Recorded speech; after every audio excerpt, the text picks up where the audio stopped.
Okay, good morning everyone. My name is Destiny Hunter and my topic was glamour and sex appeal. So basically what I did here was just describe glamour and what it means, where it comes from, and basically the last sentence says, see a glamorous woman walking down the street and you will be captivated or enchanted by her beauty. What this simply means is glamour is basically the outside appearance, what you see first.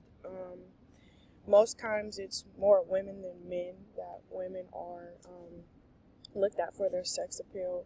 Most women do sometimes, but it's very rare. So that's my topic. So I found a couple of scriptures that would line up with what I said. So I used Proverbs 31:30, and I used two different versions of the Bible, two different translations of the Bible. So what it says is, charm is deceptive and beauty does not last, but a woman who fears the Lord will greatly be praised. And the NIV version says, charm is deceptive and beauty is fleeting, but a woman who fears the Lord is to be praised.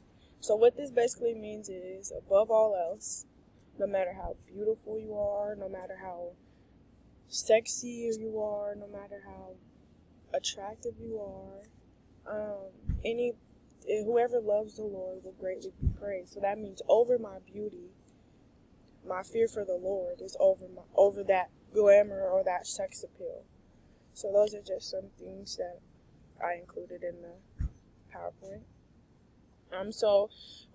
Defining worship. So I looked up the word worship and I found a couple of definitions.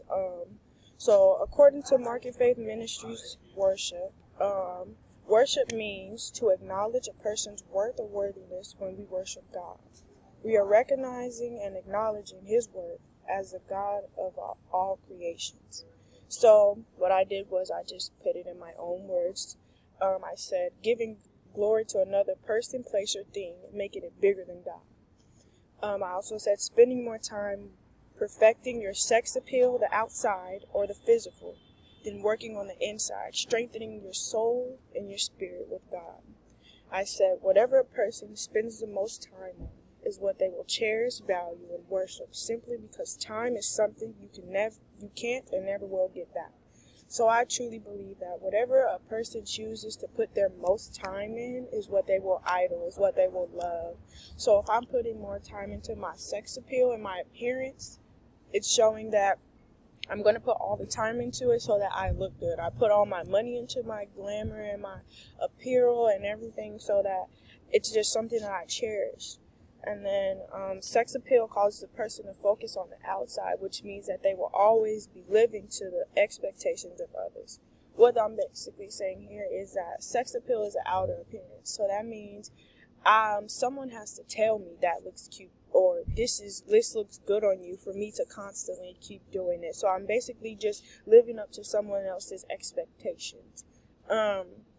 So this means that I'm desiring approval from others and I'm people pleasing. So that means that whatever society labels as sexy or glamorous and a great sex appeal, that's what this is going to come into play. You're going to be focusing so much on the outside that you'll forget the importance of the inside.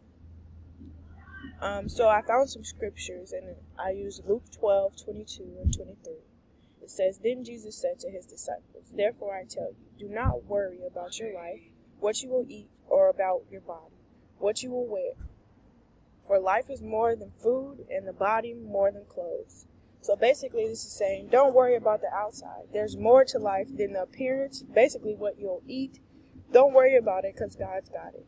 It says to focus on the things that matter. So focus on your soul and your spirit over your clothing and what you will eat and life. So basically the scripture just sums up the sex appeal and glamour. God's telling us not to worry about it. Don't worry about what you'll wear or what you'll eat, because it's things bigger to worry about. And I also use 1 Peter 3:3 and 4. Your beauty should not come from outward adornment, such as elaborate hairstyles and the wearing of gold jewelry or fine clothes. Rather, it should be that of your inner self, the unfading beauty of a gentle and quiet spirit, which is of great worth in God's sight. So basically this is saying your beauty is on the inside. You could be a very beautiful woman or man, or handsome man, and still have an ugly soul or spirit. So what this is saying here is that a person shouldn't be able to tell how beautiful you are from the outside and that be all. Your inside should look just as good as your outside. So basically, if I'm a pretty woman or if I'm a handsome man, my inside should match that. So my soul, the way I treat people, the way I react to things, you should see my beauty and my glamour and my sex appeal through those things. Not my sex appeal, but my glamour, my beauty. You should see those things. Not just while you're talking to me, you're looking on the inside. You're not just looking at my outer appearance and my physical. So, adoration. I found more definitions of adoration, and I basically just defined them. I found a pretty cool article. It used some of the people that we talk about in class. And St. Thomas talks about adoration as well. He says adoration is primarily an inferior reference for God expressing itself secondarily in bodily signs of humanity, bending our knees. So basically praying to God and just giving love, unconditional love to someone. Another definition that I found from this article basically broke down adoration pretty well. It gave different resources for the definition adoration, but the one that stood out to me most was the St. Thomas, because we talk about him in class, we've read about him. And there's also a quote there, and it's from St. Elizabeth, and it says, adoration is a word from heaven. It seems to me that it could be defined as an ecstasy of love.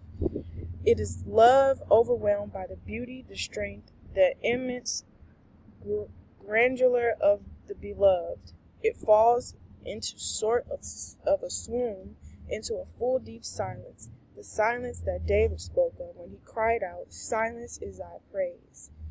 And it is the most beautiful of all praise that is sung eternally into the bosom of the unchanging Trinity.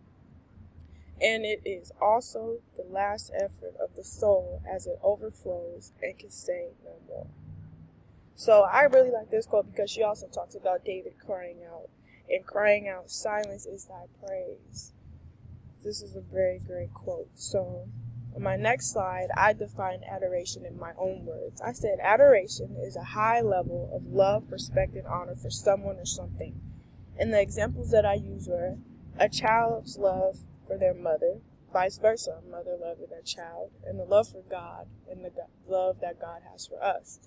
The reason that I use these two were because these two are love like no other. This is a high level of love, respect, and honor.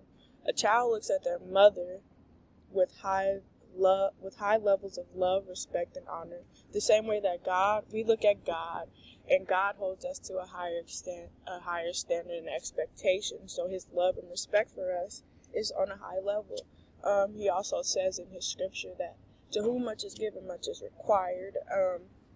He talks about the high level of expectation that He has on our lives. It is a high level of love and respect, but what is that someone or something that we are adoring? So some of the societal pressures that come with glamour and sex appeal. I said when it comes to sex appeal, society makes it as if a certain size is the perfect size. Both men and women are attacked by society for being too big. This is shown on TV ads when they promote those weight loss pills, different diets they promote, women basically starving themselves so that they can't have that it factor, that it look. As well as celebrities, most of the TV shows that you see, you don't really see too many bigger people in Hollywood.